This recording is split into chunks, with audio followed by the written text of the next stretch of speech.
যদি তোমাদেরকে কেউ কোনোদিন প্রশ্ন করে যে বলতো গৌরাঙ্গ সুন্দরের সবচেয়ে প্রিয় গান কোনটি, যদি তোমাদেরকে কেউ কোনোদিন জিজ্ঞেস করে, আমার কথা মনে রাখো, গৌরাঙ্গ সুন্দর সবচেয়ে বেশি শুনতেন গোপী গীত, আর সবচেয়ে গাইতেন যেটা আমি গাইছি। আর যে দুটি পুস্তক তিনি প্রতিদিন শুনতেন, একটা হচ্ছে জয়দেব গোস্বামীর গীত গোবিন্দ, আর বিল্লমঙ্গল ঠাকুরের লেখা কৃষ্ণ কর্ণামৃত। তাহলে যে মানুষটাকে তোমরা ভালোবাসবে তার ভালোবাসার কিছু তো মর্যাদা দিতে হবে। তাহলে গৌরহরির সবচেয়ে যে গানটি সবসময় গাইতো সেটা আমি গাইছি। তা আমি না পয়সা নিচ্ছি, আমি একটা গাইবো, আপনারা গাইবেন। তাহলে আমি প্রথমে গাইবো, তারপর আপনারা গাইবেন। কেউ ফোন করে তাল বাজাবে না। তোমাদের অনেক বাজনা শুনেছি বাপু, না মায়ের আমি একটা করে লাইন বলবো, তোমরা সবাই গাইবে। ভজ শ্রীকৃষ্ণ কহ শ্রীকৃষ্ণ কহ শ্রীকৃষ্ণ নাম রে। বলো দেখো, দেখো আমার বিশ্বাস এর চেয়ে করে বেলা আরো তৈরি হবে, এটা আমি জানি।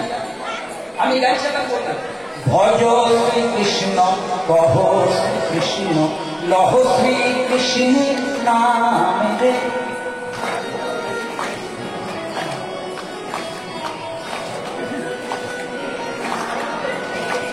যে জনা শ্রীকৃষ্ণ সে হয় আমার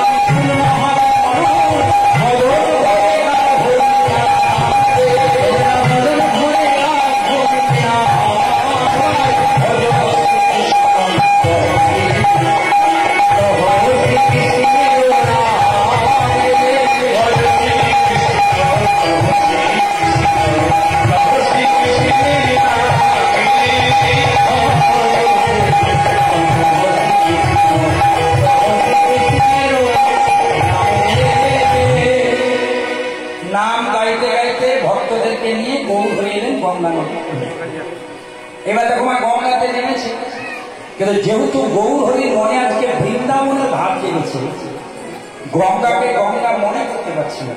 নেমেছে গঙ্গায়, কিন্তু গঙ্গাকে কি মনে করছে? বৃন্দাবনের নদী থেকে মনে করছে। তো বৃন্দাবনে যে নদী গিয়েছে তার নাম কি? যমুনা। তাহলে নেমেছে গঙ্গায়, কিন্তু যেহেতু তিনি বৃন্দাবনের ভাবে ভাবিত, তাই গঙ্গাকে গঙ্গা না মনে করে যমুনা মনে করে প্রশ্ন করছে, বলো না গো তুমি কি আমার সেই যমুনা? তবু তুমি কি আমার সেই যমুনা যার তীরে কত কবিতা খেলা, যার তীরে কবিতা তুমি কি আমার, তুমি কি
শহর